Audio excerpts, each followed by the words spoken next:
What's up, everybody, man? This is yours truly, Chris, man, with That Square Sports Podcast.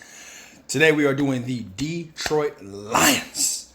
Man, these boys got a lot of picks. They got a lot of directions they can go in this draft. I think this is going to be a really good depth-defying draft for them. I don't know, since I've been a child, the Lions have been sorry my whole life.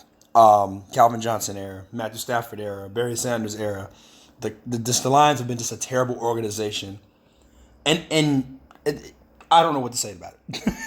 Hopefully the 2022 draft gives them a better direction of where they want to go and what they want to do. I like the coach there. I like how they finished the season out. I like pretty much how they're doing things in Detroit right now. But the reality is that they're just not that team. But they have 10 picks. They have 5 of them in the first 100 top 50 picks. So that's a good thing, right? So they get players who can probably play right on the field right away. The mock has them, well, actually, let's talk about it. They finished the season 13 and 1. The mock has them going in their first 3 rounds. It has them getting Aiden Hutchinson, Sam Howell, Jahad Dotson, and De'Aaron Kendrick. I think those are all good picks. However, I think on the board, I think maybe only 1 out of those 4 might still be there. And that's just me speaking out of facts, like straight up, being honest with you. What I think I'm going to do here is I'm going to go ahead and tell you what they got pick-wise. They got the 2nd, the 32, 34, 66, 97, 176, 179, 218, 232, and 240. Man, it's a lot of picking. Plus, on top of it, I think the Lions also hosted the Eastern Western Shrine Bowl this year, so they got a good look at a lot of players as well. But first things first, number 2 overall, Aiden Hutchinson. Is there really much to talk about? The guy was phenomenal at Michigan. They say he's the best in the position of defensive end. The Lions need help at defensive end. I think you go ahead and you grab him straight up. 6'6", 265, 40 time 4.7, senior class, 14 sacks, 2 forced fumbles, 62 tackles, 36 solo tackles. I don't see anything wrong with Jaden Hutchinson here, getting him at the second overall pick in the draft. I think this is a direction that you need to have if you are the Lions. Why not get him? At number 32, this is where things get a little fun for me, right? A lot of people want them to go quarterback. I think you give Jared Goff another year. And here's the reason why. If you surround Jared Goff with a little bit of talent, he might do somewhat decent. But next year's draft class has a lot of better quarterbacks coming out, like Malik Cunningham, Spencer Sanders, stuff like that. So, and Armstrong, especially out of Virginia. So, me seeing Treylon Burks, I'm sitting here thinking to myself, at 6'3", 225, junior receiver, 4.5 40 time, reception 66, reception yards 1,100, receiving touchdowns 11, average 16.7 per catch. Yeah, I think this is a good deep threat guy that you could have, especially with the Raymond on the other side. He helps out a lot, coming in right away playmaker. I don't see anything wrong with this pick at 32. I know you guys got him getting Jahad Dotson, but I don't think Jahad Dotson is going to be there. I don't think a lot of those receivers are going to be there after the first round, at the end of the first round. And I think that they go on ahead and just cut their losses and say, you know what, next year we're more going to be invested in the quarterback for next season. So I think they get Treylon Burks here at 32. At 34, check this out. They got Penei Sewell last year. I'm saying go and get that boy, Daniel Falele out of Minnesota. 6'9", 387 pounds, senior class. He's from Australia. This dude is a big freak of nature, and he plays right tackle. Check this out. Penei Sewell on the left side, Falele on the right side. Dude, I'm telling you, you got 2 human walls. I'm pretty sure he's the strongest player in the draft recorded, actually, too, on top of that. So I'm not gonna sit here and just tell you straight up that this is not a bad pick. This is a great value pick right here at this position. You can go, of course, Nicholas Petty-3. You can go. I don't think Tyler Linderbaum's gonna be there. I don't think Trevor Pending's going to be there. Those guys, too, can also fit in this offense as well right away. But I like Daniel Falele, especially for the direction of this team. You got, like I said, that helps out your offensive line, outside offensive line right away. I just love it. I love this pick. Why would you not go against this? I don't understand why you wouldn't. Like I said, he's stretching. He's the best at almost the best at tackle in this draft right away, straight up. He's right behind Charles Cross and he's right behind Neal. I don't see why you don't get him. I really don't. Picking at 66, we get my boy Sam Williams out of Ole Miss. Outside linebacker. Look at his tape. Beats to the ball. He runs a 4.6, 6'4", 265, senior class. Sacks 12.5, forced fumbles 4, tackles 57, solo tackles 31. I am in love with the way that he gets off on the edge. This guy is really, to be honest with you, if you want me to be technical, he's really an edge rusher / outside linebacker. He's kind of that mid player. The comp that I can give you, who he reminds me of, you guys know that Floyd character out of Los Angeles Rams. That's what he's like. He's like a Floyd, kind of football outside linebacker, and that's what I think that best fits the Detroit Lions. If you're going to go Aiden Hutchinson, of course, you got to get another guy to help him out as well, linebacker. Seeing him on tape, he looks scary. A lot of these SEC boys look scary, but this guy, he kind of gives you the not Patrick Willis type, but he takes a lot of risks defensively. Of course, he just played with some really good other linebackers. He was surrounded by that. He could afford to do that, but I think in the NFL, especially with him being in this position and that size, he can really just pretty much, change the narrative of a lot of things. You can put him on the line. I've seen him on a couple of plays ahead in the dirt. I think Sam Williams is a great pick at 66. Good value pick, pretty much in-depth interior. At 97, we are going with another Ole Miss player, Dontario Drummond. 6'1", 217, class senior, reception 76, receiving yards 10.28, receiving touchdowns 8, receiving average 13.5, 40 time for 6. Dontario Drummond is what everybody wanted Sanders to be at Ole Miss. Lane Kiffin loved using all of those receivers. He just loved his offense. As you can see on tape, Dontario Drummond, he gets behind the defenders quick, fast, in a hurry. He is electrifying. He's scared. He is a scary sight to see on the field. He doesn't wow you with like route running, but he's a foot technician. He's got hands out the wazoo. He's just one of those players that I think that they've got him going like late fourth, like early fourth round. I say you grab him early in the third round just to beat the rush, because I don't think he's gonna make it that far. I honestly think that he won't make it this far. I'm to be honest with you, at 97. But if he is there, like I said, man, you got to grab him. You got to grab this guy.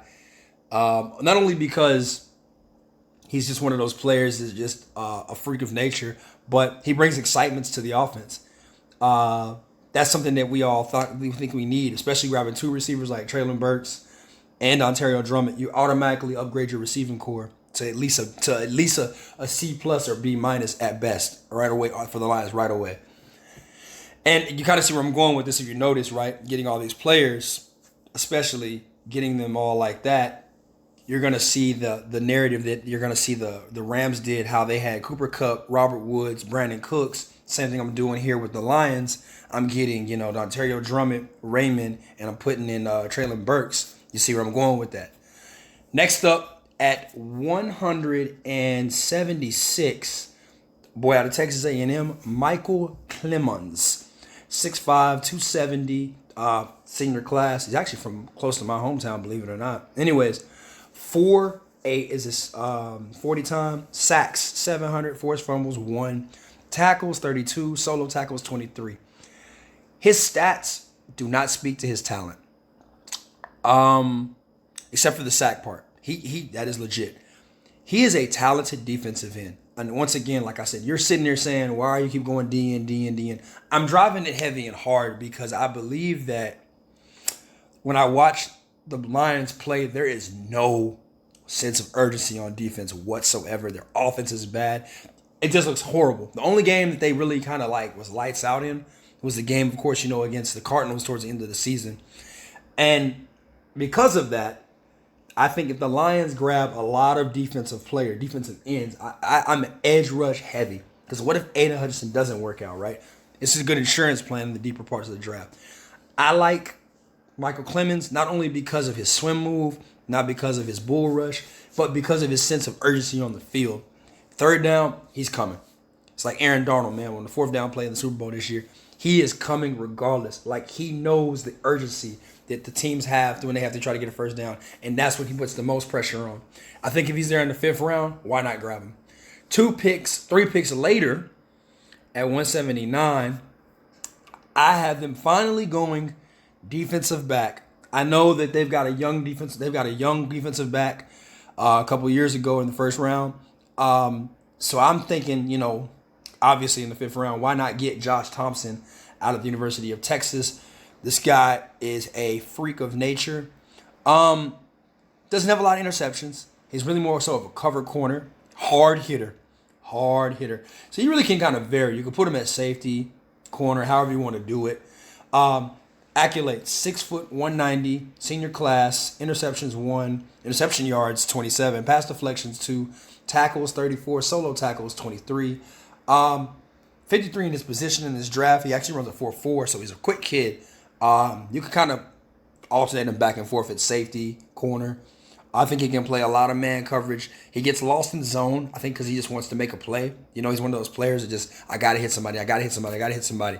So anticipation is a little bit off, as you've seen. I think I have a clip of him at the Texas Tech game where he does that. He actually gets a PI for hitting the player a little too early. But it's okay. I mean, something that you got to work on, just patience is a virtue in this league. Getting him would be a really good, solid fit. Not a right-away player, not going to lie to you, but he would be something that you could just work on and mold with. Picking at 218 in the 6th round. Now, this is where I think we get a really good steal going forward, these next 3 picks. And here's the reason why, right? Red zone threat, Daniel Barker out of Illinois. 6'4", 250, senior class, receptions. He only had 18 receptions this year. He only had 202 yards. He had 4 touchdowns, and he had 11 receiving yards per catch. A lot of you were saying, dude, what are you talking about? His 40 time was 4.7. He's not that good. He was the best player probably on the worst team in the Big Ten. Illinois had no offensive production. If the offense is going through your tight end, who can line up out wide, also or go into the line formation as well, I want you to know that this says a lot about you as a football player.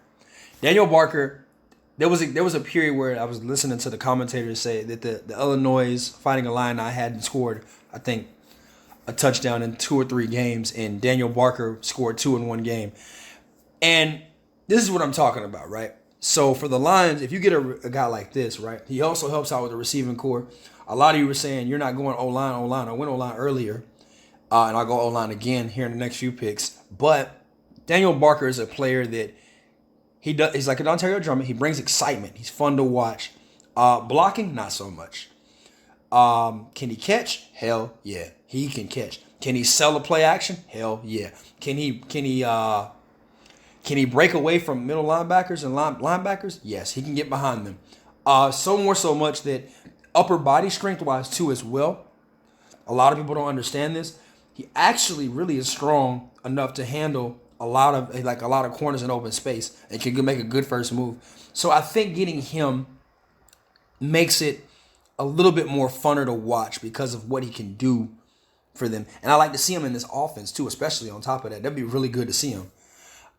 Picking at 232 in the 7th round. DeAndre Square, linebacker out of Kentucky. 6'1", 224, senior class, 6'4", 3 sacks, 1 forced fumble, tackles, 81, solo tackles, 41. DeAndre Square is one of those players that he had a really high ceiling his freshman and sophomore year. And then after that, he kind of just tanked. The reason why I've got them getting him going to the Lions is because he's a good value pick, especially in the 7th round if you find him. I don't see anything wrong with him. They got him going as an undrafted free agent, which I can understand. But if I'm the Lions, give this guy a chance. I think his hard work presence on the field is everything. And at Kentucky, he did a really good job doing that. He's always around the ball. You know, he's a big effort player. That's what he is. And that's what you kind of need for the Lions because of what the heck they got going on in Detroit right now. They just need all the help they can get. Utilize all of your 10 picks. This is me telling you can utilize this. And last but not least, at 240, Colin Newell out of Iowa State at center. I don't think he plays right away, but he's 6'4", 310, 40 time 5'1". You want to watch a game where he had a really good time. Check him in the Ohio State game. I mean, not Ohio State game. I'm sorry. Check him in the Iowa game. Check him in the Baylor game. Check him in the Texas game. And also watch him in the Oregon game. The reason why I say that is because he is probably the reason why Bryce Hall is going to get drafted really high in this draft. He was the anchor of that offensive line. I know a lot of people say, what the heck are you talking about? An undrafted Colin Newell out of Iowa State is the whole anchor. No, he can't be. He really is. Watch him play. He sets the tone. He clears out his defensive tackles. Almost every play I watch, he's literally clearing them out. There is no way. Like now the guards might get beat, but his job, he does his job. He assists the guards in a lot too, but him being in that position right there at center, I think, this is just one of those backup centers in the league. I have no problem with them in the direction that they're going, but I like the Lions are just going to sit there and they could just grab a guy like this in the 7th round who's probably going to go undrafted, but still getting him makes things so much easier, man. So that's how I feel about this draft for the Lions and the direction that they're going. Got them going, I think, what is it? Offense. Offense.